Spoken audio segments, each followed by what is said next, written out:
right? They had a vision of how do we create community and create a space where we are welcome in a country where really had much to say until he started running.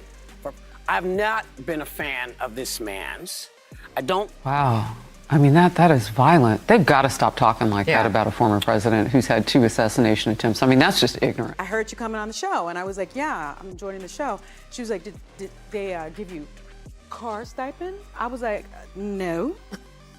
Did they give you this? I was like, no. I was like, let me get my deal sheet out. And you basically went over your salary for the entire time you were. Like how he talks to us. I don't like how he talks to the nation. So I have not. That's a given. I also think that she wants to take him out. She does not want to be the first lady anymore. They agree with you. She doesn't want to be the first lady. She destroyed the Rose Garden. Who hates Christmas? Melania Trump hates Christmas. She doesn't want to decorate for Christmas. She doesn't want to have anything to do with him. She doesn't want to sleep in the same room with him. She can't tolerate him. Allegedly. And she does. Yeah, how do you know all this? Yeah, I mean, that was gross from The View. And I look, agree. The View is not the litmus test of America. We don't think that. They were afraid of that remark. That was their problem. So why did they handle it that way? View. And I just started thinking about giving voice to the voiceless. What some people don't know about me is they know I'm a prosecutor, but I'm from the South Bronx projects. Like, I'm really just a everyday person. And I remember when I was 7, my uncle was in front of me. Parents, I'm not saying that just because they're here, but I think in many respects they were teenagers, and they ended up with this kid who was very inquisitive. My mother was studying to be a teacher, so she did a lot of her lesson plans on me. And so by the time I was 4, I was reading the New York Times. And so that sounds crazy, but that's how we lived. Well, for me, the two moments are connected in a couple of ways, but I decided to become a prosecutor because I saw my uncle in front of me. And I saw that he didn't seem to matter to the police. View. And I just started thinking about giving voice to the voiceless. He taught me, all the mathematical tables. And by the time I got into 3rd grade, the teacher said, she's just passed all the standardized tests up to 12th grade. We've got to move her out. So I moved. They found a place for me in Manhattan. I said to my husband that, the language is inappropriate. It's not acceptable. And I was surprised because that is not the man that I know. This is probably about a summer that you spend at the beach with your family. So what is it like to share that time with your children? It's amazing. I mean, they're a process. I definitely am a journaler, so I did that piece, and I also just sort of sat down and dictated a lot of my memories, and I just started from the beginning. I started from my childhood in the South Bronx projects. I think she hates him.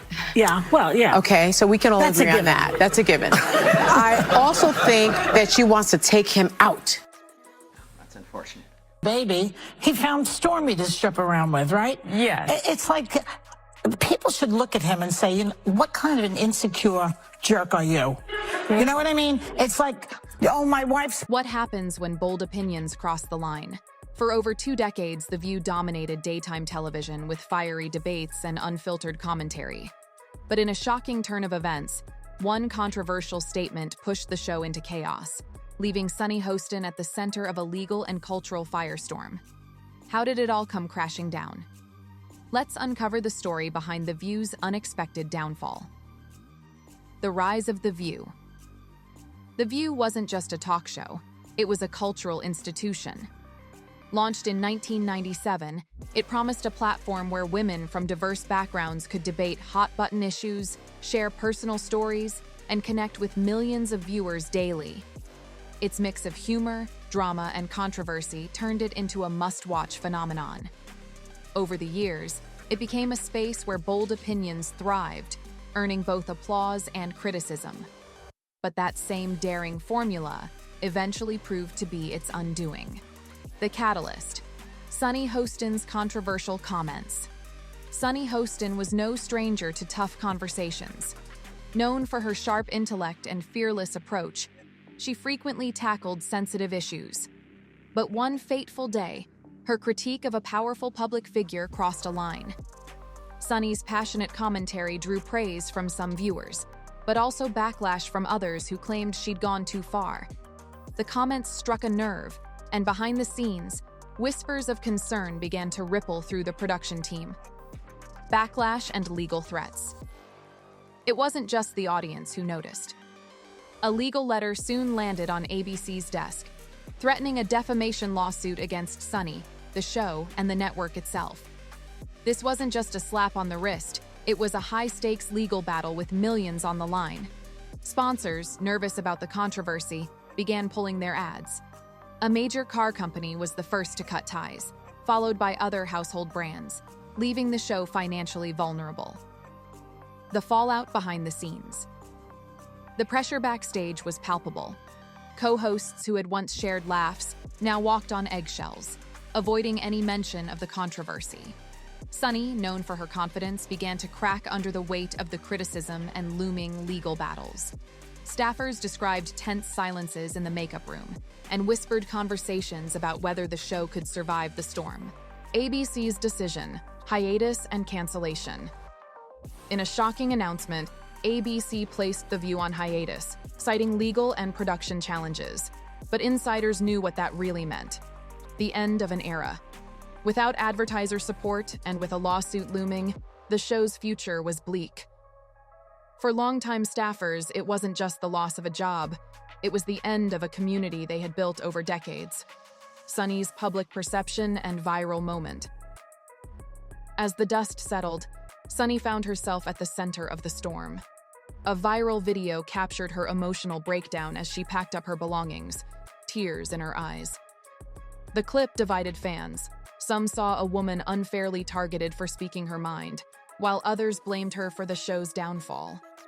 The once confident host now faced public scrutiny unlike anything she'd ever experienced. Broader industry implications.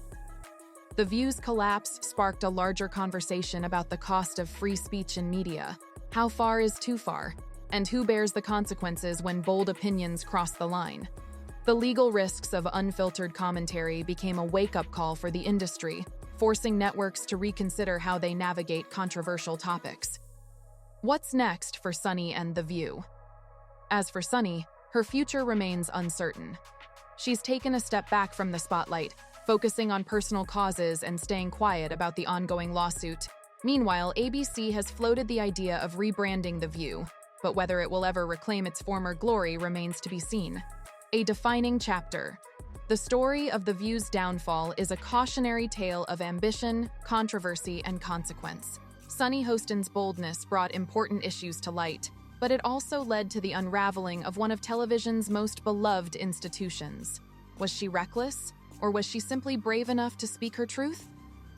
That question lingers, a reminder of the fine line between bold commentary and the price it can exact. And hey, if you enjoyed this video, don't forget to like, share, and subscribe. Seriously, hit that subscribe button, it's free and keeps me caffeinated. Every subscription helps me afford another cup of coffee to fuel these deep dives. Because trust me, without coffee, these scripts might just turn into weather reports. See you in the next one.